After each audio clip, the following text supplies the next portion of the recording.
welcome to this week's episode of Food from Fiction. This week I thought we would tackle Outlander and oat cakes. I sort of like Outlander. I really wanted to love it. I just, at the end, while yes, is very disturbing, it just felt like it was written as something completely separate, and it just felt really disjointed. And besides all the yucky stuff, I was just kind of like, oh, I don't know about this. Strangely enough, that's how I feel about oat cakes. I don't really understand them. I understand they're for eating, but I don't really know what else you're supposed to do with them. Like, do you put cheese on them? Do you put jam? Do you just eat them plain? I have no idea. So I think that's a perfect food to pair with Outlander. It helps that it's also, you know, a Scottish oat cake. So I have flour and rolled oats in a bowl. I'm going to add some brown sugar. I have baking soda and salt. And then you have to use your hands for this recipe. Just gonna mix all my dry things together. This is my grandmother's recipe, so that felt also fitting to make in honor of Outlander. I have some water and some melted butter.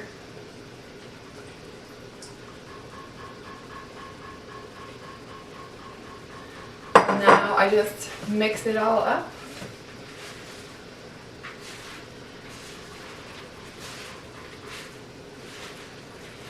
I've heard that the Outlander TV show is very excellent, but because of my misgivings with the end of the book, I have not watched it.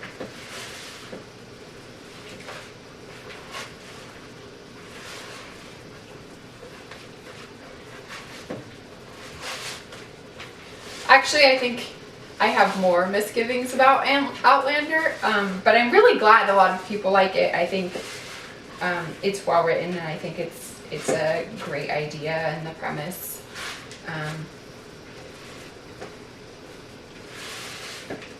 It's not necessarily my cup of tea. I don't know why though, because I really enjoy books like that. Okay, we have our dough, and now we're going to make little cakes and put them on our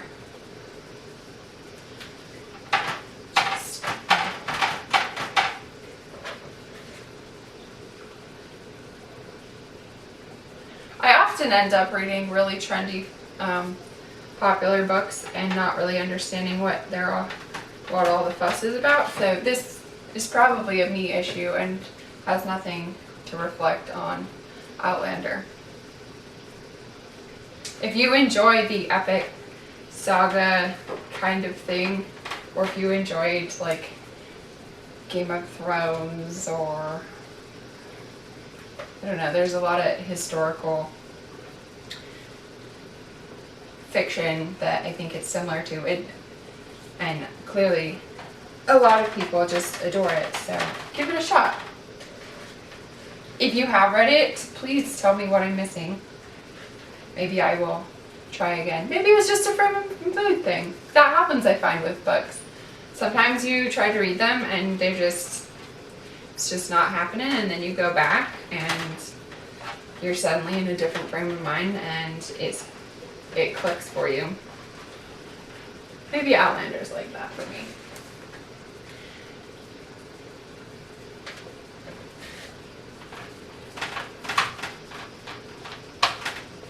Okay, this is my last one, and I'm going to go put it in my outside oven, which is set at 375, and bake these little suckers, and we will talk about what to do with them, I guess. Okay, I have my oat cakes out and we're gonna put them on a rack to cool. I feel like I wasn't quite eloquent enough before about just about Outlander, I suppose. On one hand, I do find the end of the first book very disjointed and out of sync with the rest of the book. I also think that whatever the main character's name is, because I can't think of it right now, she is up there in the list with Holden Caulfield in my mind for one of the most annoying characters. But on the other hand, I think, I mean, yes, it is exceptionally well thought out and just very, very clever. And I think for me, one of the things I enjoy the most is that it highlights all of these ideas we have about Scotland and Scottish culture.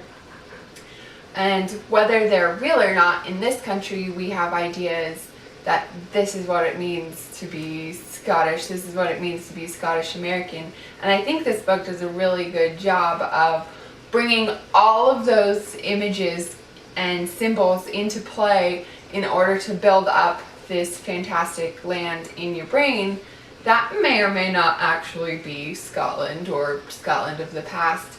And I think for me, something that's really fascinating is that Scotland, we're just going to say Scotland as a collective, is aware of all of these symbols and tropes that the rest of the world applies to them, and they kind of then take them on and use them to really build more of a national self-identity, like bagpipes and the kilt. And yes, these things are real, but maybe they're not quite what we actually think they are. Anyways, that's a tangent. History, my other one true love in life. So Outlander, not my favorite, but absolutely stunning and very clever. So I'm going to do my library thing and figure out what you do with oat cakes. See you next time.